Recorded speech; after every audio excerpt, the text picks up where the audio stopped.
Hello guys and girls and welcome to Save Game. Today's video is going to feature a very special guest who was heavily involved with the making of the video game Star Trek Voyager Elite Force.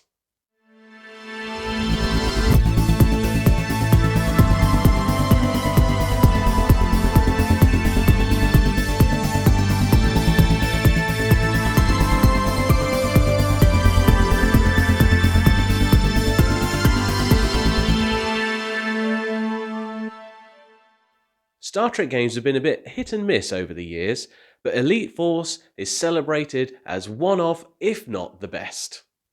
Essentially turning the Star Trek video game ethos on its head, you play as Ensign Monroe in this first-person shooter set against the backdrop of Star Trek Voyager. But enough from me, I promised you a special guest and you're going to get one in the form of Elite Force's writer, Michael Chang Gummelt. Hello, Michael, and welcome to Save Game. It's such a privilege to have you to be speaking with you today, and thank you so much for doing this. But before we get into Elite Force, I'd like to learn a bit more about you and how you got started in the game industry. Well, thank you for having me. By the way, this is fun. I always enjoy getting to talk about the games we got to make.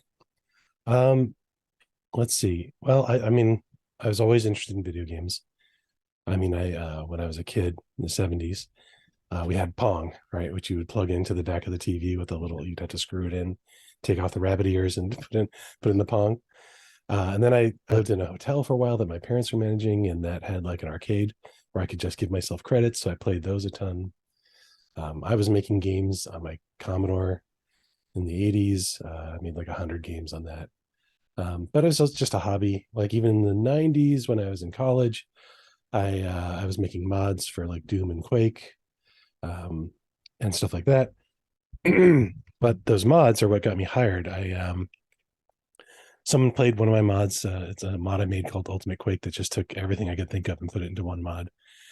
And they told me that this place in Wisconsin was hiring. I didn't even know where Wisconsin was. So I was like, well, it's a good summer job. It'll, something I can do for the summer, and I'll think about what I'm going to do with my life after that. So I applied, and I know I could do it because they were using Quake C, just like I had been using for the Quake mod. And then I realized after they hired me, and they're like, over the phone, they hired me, and they're like, can you start tomorrow? I'm like, well, I need to drive out there, and I'm in the middle of college. But sure, I'll pack up everything in my dorm room, drop out of all my classes, and just go. So that's what I did. I just packed up my dorm room into my car, drove out there. My girlfriend was still going to the same college. She managed helping me get out of my classes. And I just took the opportunity. It was going to be like a 90-day trial thing, working on Hexen 2, I think it was. And then I ended up staying there for almost 25 years. So you've had a few years doing it. Yeah. So how did you start with Raven and then get involved with Elite Force? Which order did it come? So when I started at Raven, they were still independent. They hadn't been bought by Activision yet. They weren't making licensed games yet. They were making Hexen and Heretic games, that sort of thing. That's what I started on, Hexen 2, Heretic 2, some expansion packs. And then Elite Force, I think, was our first licensed game. After Activision bought us, they got the license to make Star Wars games. And so they came to us like, how would you like to make a Star Trek Insurrection first-person shooter? And I was like, that's a terrible idea. Because Star Trek isn't a first-person shooter, and Star Trek Insurrection kind of sucked. So I was like, so I was like, how's that going to work? That's not going to work. But we started working on the idea, and we're like, okay, Worf leads this special team of combat troops or whatever for like dangerous situations.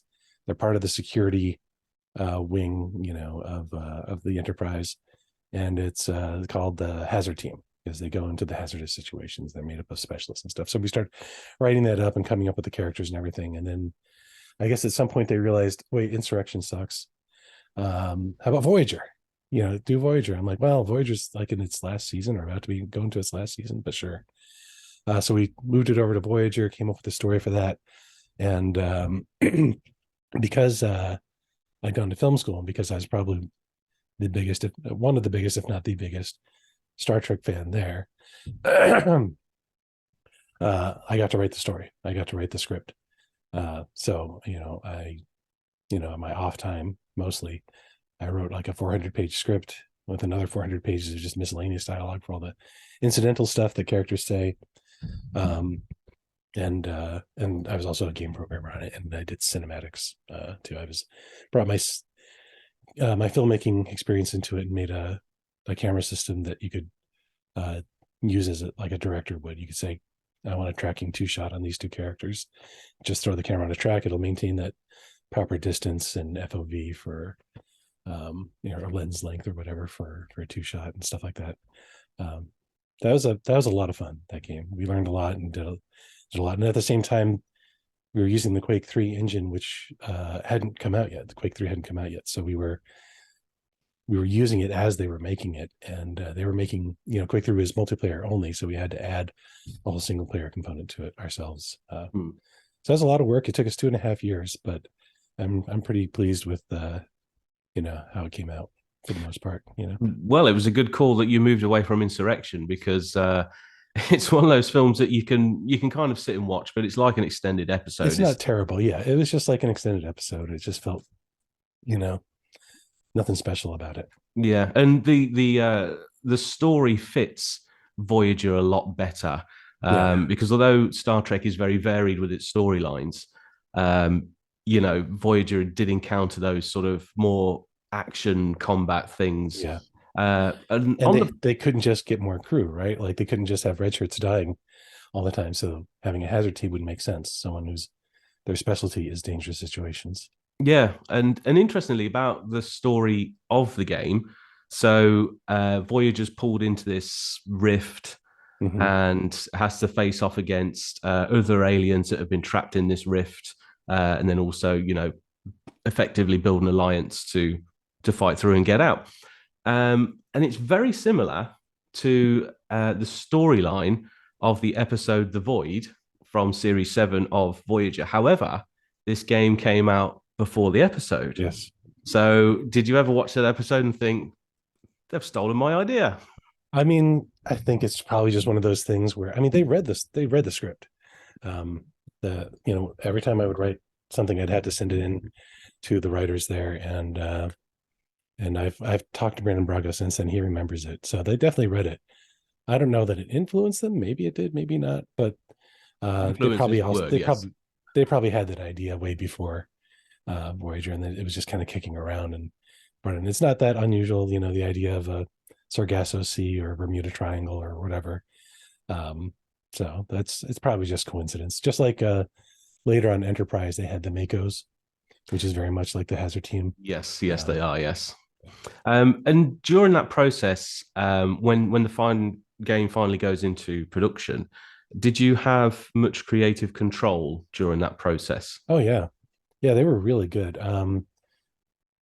There was a representative at Paramount who would manage their licensing, and he was our primary point of contact for like what we could and couldn't do. Like, could we have lots of aliens on the ship? And they're like, well, no, there's only, we couldn't establish something that hadn't been established on the show. So we couldn't like add alien species that hadn't been established on the show, which is a little limiting, because I think we wanted to have an Orion, and they said, well, they never had an Orion on the show. Like Telsio was originally going to be an Orion. And they're like, oh, no, they can't. Okay, so okay, fine. But for the most part, they were fine. There was some like discrepancy over naming of a character. Like we named a character Austin Chang, and they're like, well, you can't, give an Asian guy a white first name. I was like, you mean like Harry Lang? Which was the name of the guy that I was working with, right? Or Harry Kim, or Michael Chang Gummelt. Like, come on, no. I found like 33 Austin Changs in the phone book, and he's like, all right, fine. But another guy wanted to name Jesus Cuervo, and they're like, no, you can't use Cuervo because that's like and tequila, and it sounds racist. I'm like, well, that's actually my best friend's name, but okay. Because I put all my friends in there. All my friends have small roles in there. Well, I was actually I was going through. I was actually playing it earlier on, looking at the credits, and I noticed that there's a lot of names that crop up in there. So Austin, Michael Chan, Mm-hmm. Michael Kowarski, sorry, Jaworski. Jaworski, yeah, Uh, Jaworski is also he's a that's colleague of yours, I believe. yeah, he's in this movie that I made, Yeah, Barbarian the Monk here. I watched part of that today on your Oh, YouTube really? channel. Yeah, yeah. Yeah, he plays the monk. Oh, does he? Yeah, yeah. And did he work at Raven at the time? Did he? No, no, he was just a friend from film school. Oh, right, I see. But yeah, there was a lot of names on that credit list that also correspond to characters in the game. Um, but obviously, you also had the original cast from Yep. Voyager come in Hmm. for the exception of Jerry Ryan in the beginning, but then she, I think, reprised the role later on. Did you get to meet the cast at all? Yeah. Really? Yeah. As I went out there for both the casting, like casting the roles that weren't from the show, and for the voice recording sessions. Most of them. I did some of them over the phone. Um, but yeah, I got to meet a good deal of them. Trying to remember exactly which ones. I think Kate Mulgrew. No, Kate was over the phone. I don't think I got to actually meet her. So one of the other cast members I met was Robert Beltran, who came in, and I guess he had been by this point in the show, he was kind of frustrated with the writers, and he had been kind of disgruntled. So he comes in, and so they took. I knew this ahead of time. He comes in. I'm sitting there with our voice director Chris Zimmerman, and in the audio booth. And he comes into, and he's like, he takes out the script and he puts it down, and he looks at us in the booth, and he says, "Who wrote this?" And I'm like, "Oh shit!" I'm like, I'm like, "I did." And he's like, "This is better than anything they've been writing for the show. You should come write for the show." I'm like, "Oh, that's not what I was expecting." Uh, so I was like, "Oh, well, that's kind of nice, I guess." But I think is also kind of, he was just really frustrated with the show. So that was an interesting one. He's a bit grumpy, but I at least I got a compliment from him.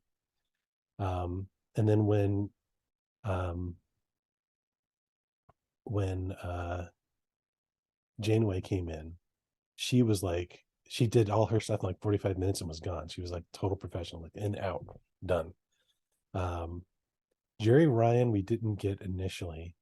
I'm not sure why. There was a story about scheduling. I think it was more that she just didn't quite understand, like, why would she do like a video game? Maybe it wasn't uh worth her time, I guess. Or is just seen as like a step down from like doing TV, because video games weren't as big then. Um, and then the game came out, and I think the story I heard was that someone talked to her. That I heard it was Brandon Braga, but I can't say for sure. And like said, "Hey, the game is actually really good. You should do the voice for it." And so for the expansion pack, for the Virtual Voyager expansion pack, she did it for free. Um, and, yeah, and the other thing I heard, maybe she wanted too much money. I can remember. Um, but again, all rumor. But she did eventually do it, supposedly for free, and we just included it as a download in the expansion pack, as part of the expansion pack. Hmm. One of the funny things too is that we did temp dialogue for all the characters, so we could time all the scenes, get everything. We did all the voice recording at the end, so we all had to do dialogue. So I did Tuvok, so I was like, Mr. Monroe, you're like, your performance was unsatisfactory, right? And then we had Kim Lathrop, the one I was talking about. He did Janeway. He did a fantastic Janeway. He was like amazing. It was really great. So this is kind of fun to, like, for the first couple years, or a year of the game, just hearing all our imitations of the characters, instead of the actual actors. And then we dropped in the actual actors, and sometimes in some cases people were like, "Oh, I've gotten so used to the other ones, this sounds weird." Must have been Uh, a great experience. yeah, it was a lot of fun. Yeah. And uh Tuvok, oh man, Russ Tim Russ, Timorous. he was really cool. He was really nice. I've had another interaction with him later. He's just was really cool, really down to earth, and nice guy. We had the guy who plays Vorik. Alexander Enberg come in. He played Austin Chang. Uh, and Austin Chang, so Austin was named after uh, my middle name, Chang, and my friend at Raven, who was the other Asian guy there, Harry, not Harry, sorry, Kim Lathrop. His middle name was Austin. So we mixed our two middle names for the Asian character, Austin Chang. So when I met Alexander Enberg, and I would go into the recording booth and I'd talk to him like, okay, here's your character, here's his motivation, here's his personality, here's what he's doing, what he's like. I said, he's kind of soft spoken, but direct and controlled or whatever. And he's like, oh, okay, he's you. And I'm like, all right, you got me. Yes. And he did it perfectly. He nailed it. Like, absolutely. And you've got all these main cast and characters from the original series. Some of them don't really play much of a part in the game, Mm-hmm. but you can interact with them during between the missions when you're kind of wandering the ship. You have these kind of side missions. You've got to go to engineering and do Yeah. this or Yeah. press this button. And one of the biggest enjoyments of that game for me was just wandering the corridors of the ship, Mm-hmm. visiting the sets, the sick bay, the bridge, and I think the PC expansion pack Yep. had the version on it Virtual where you could just Voyager. wander it. And unfortunately, I'm not a PC gamer. I've always been a console gamer, so I never got to experience that except for between the levels. But I absolutely love that, and it was so the detail in those um, sections were just phenomenal. Well, they gave us everything. They gave us blueprints. They gave us technical things. They gave us I think we had access to their sound effects library and everything, set pictures, all that sort of stuff. So we were really able to recreate it. And the Quake 3 engine, the tech behind that was really good. Like they just added like curves and stuff so we could do less geometric shapes. Um, so yeah, that was a lot of fun. And actually, that was something I really pushed for, was having that downtime. And it helped that um, Half-Life had just come out just a couple years earlier, because it showed that we could be more than just a shooter, that you could have story. Mm. So I really pushed for those in between moments, in between missions, talking to people about the mission that just happened. Depending on what happened, they could say different things or react to you differently. Um, and it's all optional. So if you didn't want to deal with it, you didn't have to. But if you wanted to walk around and see the ship and talk to people, you could.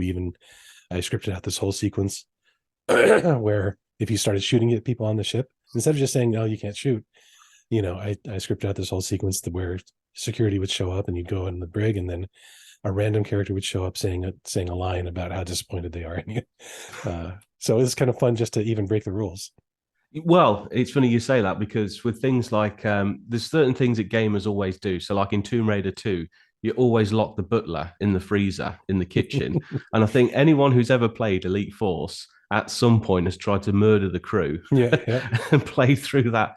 Mm-hmm. It gets so insane so quickly as well. Mm-hmm. Um, but I think one of my favorite missions throughout the whole game is when you are on the scavenger base, Mm-hmm. and there's a bit where there's Klingon technology, Klingon Yep. environments, and then you cross over into sort of Star Trek original series era. Yep. And you said about the having the sound effects, and when you're playing through that, when you're pressing different buttons and different interactions, it's making those original sound effects. Mm-hmm. And I just absolutely love that. And you didn't just do it as, oh, it's original series, original era Star Trek. It's the mirror universe Yeah. version, Yeah. which was a nice touch as well. Yeah. Because then that also gives an excuse to, actually fight them. Um, but the tricky part about that, so one of our level designers built the bridge of the original Enterprise, because who wouldn't do that if you had the opportunity to make a Star Trek game? But we couldn't really use it because we didn't have the license to the original series, Activision. Because at that time the license was split up between, I think we had Next Generation and Voyager, someone else had Deep Space Nine, someone else had the original series. So technically we couldn't use it. However, we negotiated some deal where maybe we could use it, and I think we had to switch it to Mirror Universe, but that actually worked for us perfectly, because um, then we could actually have them be villains. Mm. Like, so that was kind of fun. And is there a particular mission or environment in the game that you are particularly proud of? Um, I mean, I wasn't a level designer, and I didn't do a lot of scripting on the actual missions themselves. I worked on some of the boss enemies, but I'd say what I'm probably most proud of is I worked heavily on the intro mission with the Borg. Um, I say what I'm most proud of would be the stuff back on the ship. That's the stuff where I probably had the most impact or the most influence on, Mm. and far of like making sure that we did that, writing all the dialogue, scripting what happens if you attack them and that sort of thing. I like the choice you had of whether or not Lieutenant Foster lives or not, and what happens to him. I thought that was kind of cool, and we handled that differently. So if he's alive, you see him later. If he's not, people talk about him, and they're upset that you left him or that he died. Um, so I'd say probably the stuff on the ship is probably where I'm most proud of. So you responsible for that final scene with the crew in 10 Forward? Because it ends on a very Star Trek note Yes. when they Yeah. all laugh and it goes away, another happy ending. Yep. Yep. It does make me laugh though, because the whole thing, there's things about the game that aren't Star Trek, first person shooter. Yes. Yep. So that was something different, but it was playing towards gamers at the time, and it's still a prevalent thing today, first person shooters. But you also kept those elements of Star Yeah. Trek in there, and that I think that's just a fantastic blend. That was, I think, super important to me personally, and I know to Raven too, that we couldn't just do a straight up first person shooter because it wouldn't feel Star Trek. To me, the best Star Trek game ever made still is the 25th anniversary uh, original series one, where you it's basically episodic. You go down to these different planets and deal with these different problems. For me, Star Trek has always been about a group of likable, competent experts, uh, driven by morals, put into difficult situations and figuring out how to solve them using their various skills, solve them cooperatively without compromising their morals.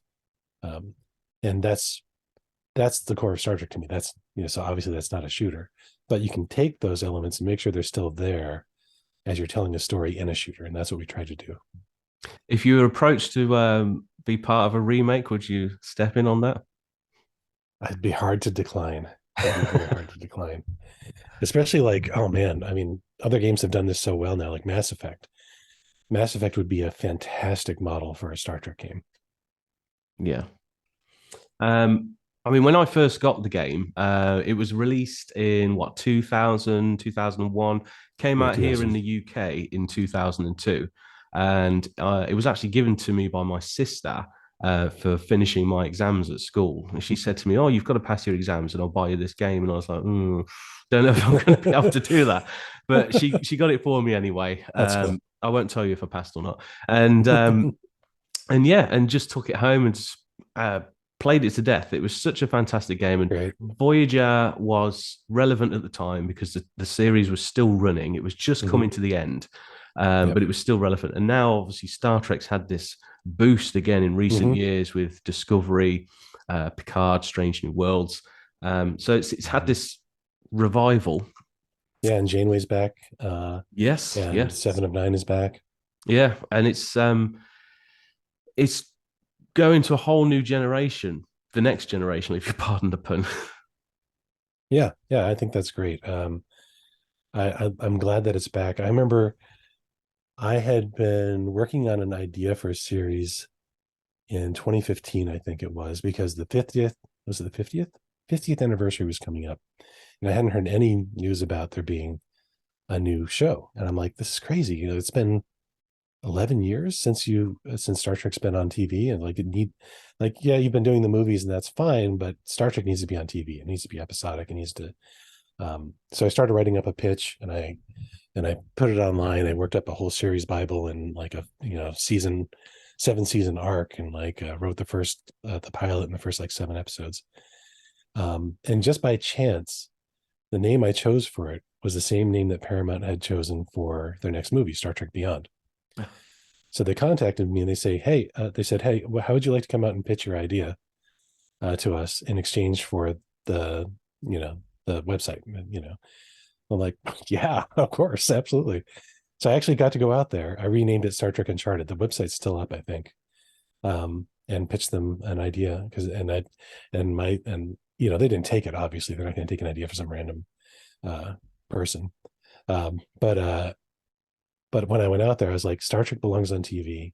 That's where you can tell the best stories. You can have, you know, you can do, um, make it a, you know, premium cable quality show where you do like 10 or 12 episodes a season, you know, make it really high quality, um, great production values and everything, tell a really interesting story. But Star Trek needs to be back on TV because you can make it more character focused. Then it's not always action. Every movie has to be always action packed, right? Mm. Um, so I'm glad that they did do that eventually. They came out with Discovery, which I didn't care for, but Strange New Worlds, fantastic. Um, they didn't make the Orville, but the Orville was made by a lot of Star Trek veterans. That's a great, you know, Star Trek like show. So there's a huge resurgence right now, and I'm super happy about it. Yeah, I like yourself. I didn't care too much for Discovery. I've watched Picard again. I can take or leave that. There's a lot of fan service in that. So Season 1 and 2 really rubbed me the wrong way, but season 3 so far has been good. yeah, I haven't got around to Strange New Worlds yet. That's still on the list. And the animated stuff, I just haven't got on board with. Mhm. I will try. I'll revisit it in the future and give it Lower another Decks is go. fun. You know, it's taking the idea of like, here's the lower crewmen on a ship that's unimportant. It's not the Enterprise. Having fun with it a bit, but it's fine. It's good. Mm. I've got one criticism for your game, sir, and it is you didn't have Tuvix in it. Oh yeah, He's such yeah. a bone of Unfortunately, contention, that guy. I liked yeah, him, and then Janeway killed him. yeah. Just So I can see that you've got your Voyager shirt on. I can see 7 of 9 at the back mhm. there. Would you call yourself a Trekkie? Oh yeah, there she is. There she is. The silver suit, which is the original suit I think she wore. Um, Yeah, I'm definitely a Star Trek fan. I mean, like I said, I was probably the biggest Star Trek fan at Raven when I got there. Like I know every original series episode by heart, and we just actually watched all of the Next Generation with my kids. We watched one episode a week. It took us years, but we got through it, you know, like 3 years or something. But we got through it, and now we're on to Deep Space Nine. I'm gonna actually have them watch some Voyager because we're gonna start watching Picard, so they know who 7 of 9 is. Sorry, this got pushed away. But yeah, huge Star Trek fan. I've written a bunch of scripts. So you mentioned Tuvix. I wrote a story. I wrote a few just kind of spec scripts for Star Trek Voyager. One of which I put up on that Facebook group you saw, uh, called The Next Generation. It takes place like 50 years later. They're just now finally getting back to the Alpha Quadrant. They never found a shortcut. The next generation of people are in charge of the ship. Captain Harry Kim is the captain. I think what did I made? I made Samantha Wildman the first officer. 7 of 9 still there, but there's also a character named Tuvix, named in honor of the original Tuvix, who is like the child of I forget who, Neelix and somebody. yeah, I was reading through that, and when I started to read Tuvix, I was like, "Wow, he's back!" Yeah, And yeah. no, he's not back. No, he's still Not dead. not the original Tuvix, no. No. And you He was gave great. Harry a promotion. You made him captain, and Yeah, then he what? finally got his promotion. Killed him off in Act Two. You'll see. You'll see. I mean, Harry I haven't Kim got to always the end has of to it yet. suffer in some way. He's the Chekhov of Voyager, right? You always have the one character who's always getting hurt or injured or whatever.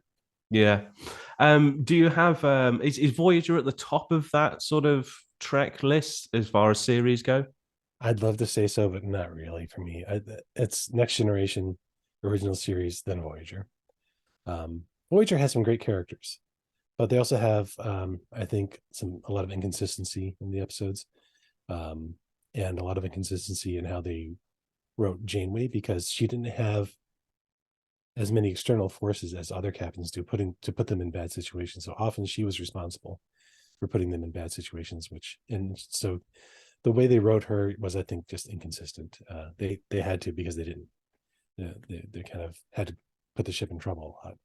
Yeah, and it's sort of her character, obviously depending on the story and the writer.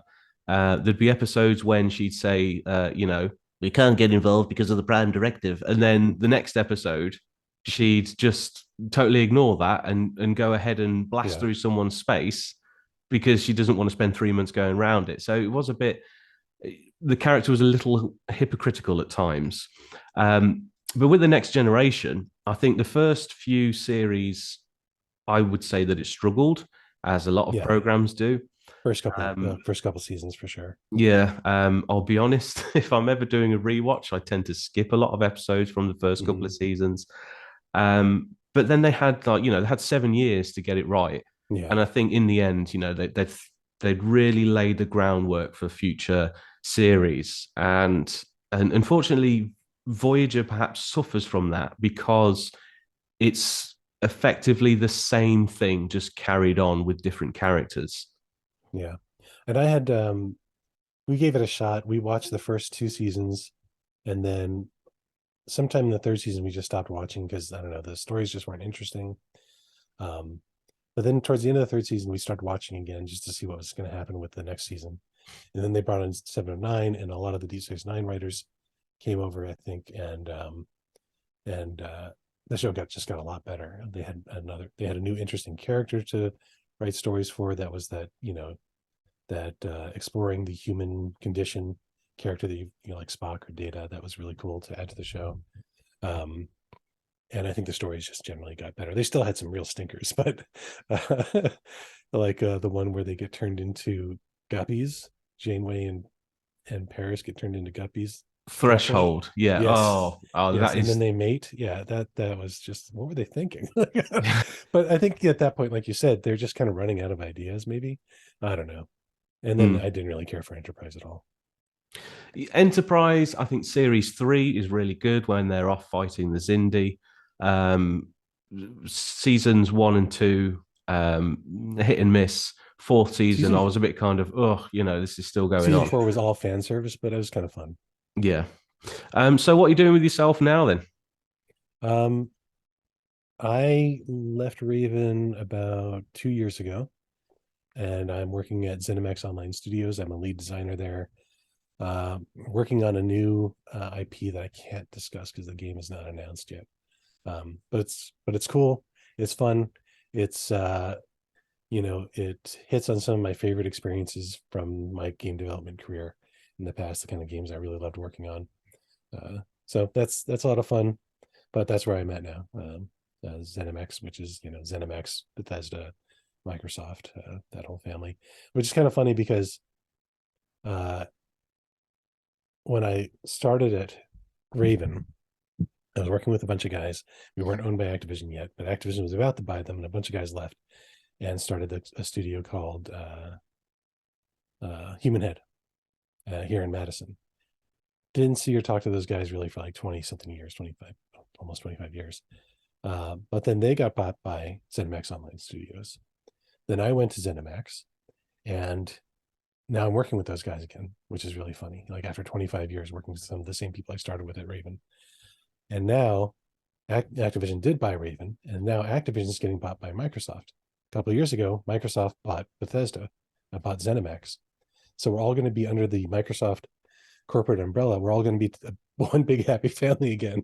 Human Head, which became Roundhouse, myself and Raven are all going to be back together again under Microsoft pretty soon.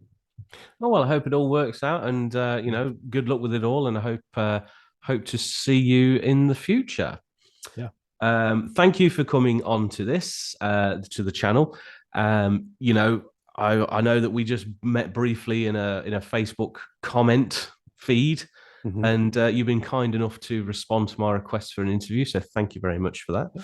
And I'm sure everyone has enjoyed listening to your thoughts and memories of Voyager Elite Force. Thank you for having me. It's been great. Okay, thank you very much, Michael. Take care of yourself. A huge thank you to Michael for coming on and sharing his memories, and also thank you to you for watching. I hope you all enjoyed this video. Check out Telebox Studio for more content, and always remember to save game. One to beam up.